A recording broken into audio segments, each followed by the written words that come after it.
మట్కా మట్కా అని మన వరుణ్ తేజ్ కొత్త తెలుగు సినిమా మొన్న గురువారం నవంబర్ 14న రిలీజ్ అయిన విషయం తెలిసిందే. ఇక సినిమా చూస్తే అంటే ఇంతకంటే ముందు ఈ సినిమా టీజర్ వచ్చినప్పుడు అంటే టైటిల్ టీజరు ట్రైలర్లు చూసినప్పుడు మట్కా అనే పేరే భలే ఉన్నింది.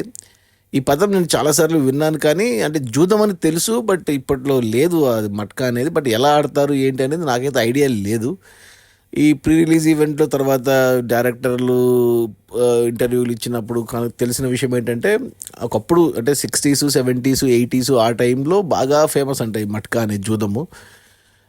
దాన్ని అతను మన పాకిస్తాన్ నుంచి వచ్చాడంట. అతను అంటే స్ప్లిట్ అయినప్పుడు ఇండియాకి వచ్చాడు. రతన్ ఖత్రి అని అతను కనిపెట్టాడు ఈ మట్కా జూదాన్ని. సో బట్ ఈ సినిమా అతని గురించి కాదు అని చెప్పారు. అతని మీద ఇంకో సినిమా వస్తుంది, వెబ్ సిరీస్ వస్తుంది అమెజాన్ ప్రైమ్లో. మట్కా కింగ్ అని ఒక వెబ్ సిరీస్, మన తమన్నా బాయ్ ఫ్రెండ్ అతని పేరు ఏదో ఉంది, అతను చేస్తున్నాడు అనమాట. బట్ ఈ సినిమా వస్తే మట్కా వచ్చేసి వైజాగ్ బ్యాక్డ్రాప్లో తీశారు. మనకు హీరో వచ్చేసి ఇక్కడ 1958లో 1958లో బర్మా అంటే ఇప్పుడు రంగూన్, బర్మా నుంచి విశాఖపట్నానికి ఏమంటారు శరణార్థులుగా వచ్చినట్టు చూపిస్తారు. 1958 అంటే అప్పుడు పిల్లవాడిగా ఉంటాడు మన హీరో క్యారెక్టర్, చిన్న 10 ఏళ్ళు అనుకోవచ్చు. అప్పుడు 58లో వచ్చిన అతను 65లో పెద్దవాడవుతాడు. అంటే ఒక 65లో వైజాగ్లో యంగ్ వరుణ్ తేజ్ను చూపిస్తారు. అంటే నూనూగు మీసాలు, అంటే రింగులు జుట్టు, అంటే పాత సినిమాలో ఎన్టీఆర్ లాగా ఉంది ఆ గెటప్. పాతాళ భైరవిలో ఎన్టీఆర్ లాగా చూసినట్టు అనిపించింది. అందులోనూ బ్యాక్డ్రాప్లో ఒక ఎన్టీఆర్ సినిమా కటౌట్ కూడా పెట్టారు. అక్కడ వైజాగ్లో 65లో అతడు పడే స్ట్రగుల్స్, అంటే కూలీగా చేసే పనులు అవన్నీ చూపించుకుంటూ 69 వరకు అతను ఎలా ఎదిగాడు వైజాగ్లో. అప్పటి వైజాగ్ సెట్టింగ్ బాగా చేశారు, ఓల్డ్ సెట్టింగు, అప్పటి బట్టలు అలా నీట్గా వేశారు. ఆ స్లాట్లోనే మనకు హీరోయిన్ మీనాక్షి చౌదరి అండ్ కొద్దిమంది విలన్స్, అజయ్ ఘోష్, సత్యం రాజేష్, ఇలాంటి కొన్ని క్యారెక్టర్లు జత అవుతాయి. నాకు మెయిన్ ఈ సినిమా రిలీజ్ కంటే ముందు పాట ఒకటి వచ్చింది, మన నోరా ఫతేది క్లబ్ సాంగ్.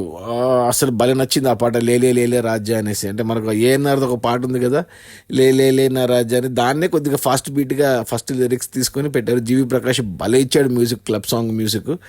సినిమాలో కూడా ఫస్ట్ అరగంటలోనే ఈ పాట వస్తుంది, నోరా ఫతేది. ఆ పాట అసలు భలే పిక్చరైజ్ చేశారు, భలే తీశారు అసలు. ఆ పాట మాత్రం నాకు నోరా ఫతే డాన్స్ అంటే చాలా ఇష్టం. అందులో ఈ పాట అదిరిపోయింది. ఆశ్చర్యంగా నోరా ఫతేహే ఓన్లీ ఐటమ్ సాంగే కాకుండా సినిమా మొత్తం ఉంది. అంటే మనకు తెలుగు సినిమాల్లో డెబ్యూ చేసినట్టే యాక్టర్గా నోరా ఫతే ఈ సినిమాతో. సో అలా 1965 వరకు 65 to 69 బాగానే చూపించారు సినిమాని. అతను ఎలా మెల్లమెల్లగా ఎదుగుతున్నాడు అనేది బాగా చూపించారు. 69లో అతను ఎప్పుడైతే మనకు అంటే బాంబేకి కూడా పోయినట్టు చూపిస్తారు. బాంబే సెట్టింగ్ కూడా బాగుంది. అక్కడ ఈ మట్కా అనే గేమ్ అనేది అప్పుడు ఇంట్రడ్యూస్ చేస్తారు. అప్పటికి ఒక గంట సినిమా అయింది. అంటే గంట వరకు మట్కా అనే కాన్సెప్టే రాదు సినిమాలో. గంట వరకు మనకు వరుణ్ తేజ్ ఎలా వచ్చాడు వైజాగ్లో ఎలా ఎదిగాడు, పైకి మెల్లగా ఎలా వచ్చాడు అన్న వరకు చూపించారు. ప్లస్ లవ్ ఇంట్రెస్ట్ మీనాక్షి చౌదరితో పెళ్ళి, ఇలాంటివన్నీ పెట్టుకున్నారు అంతే.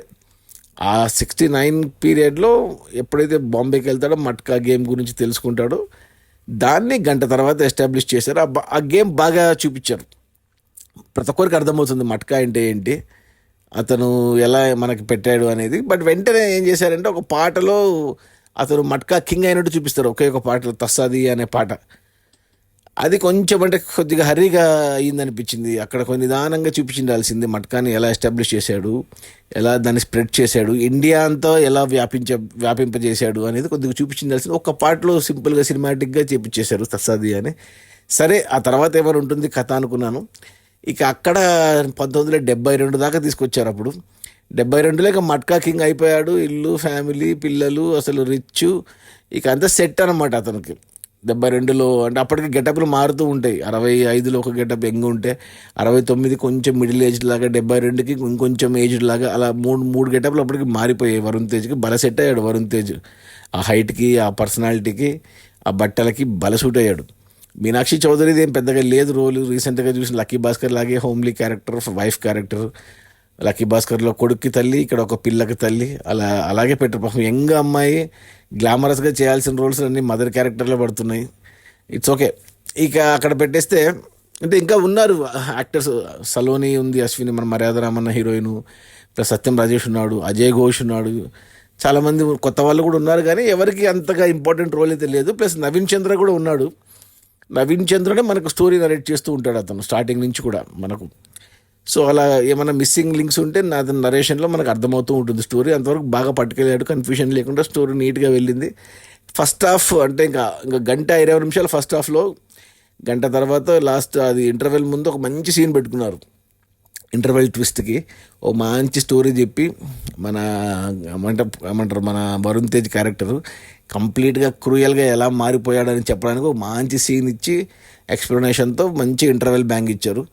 బాగుంది, సెట్ అయింది అక్కడికి. ఇక సెకండ్ హాఫ్కి వస్తే సెకండ్ హాఫ్ వచ్చి గంట 10 నిమిషాలు ఉంది.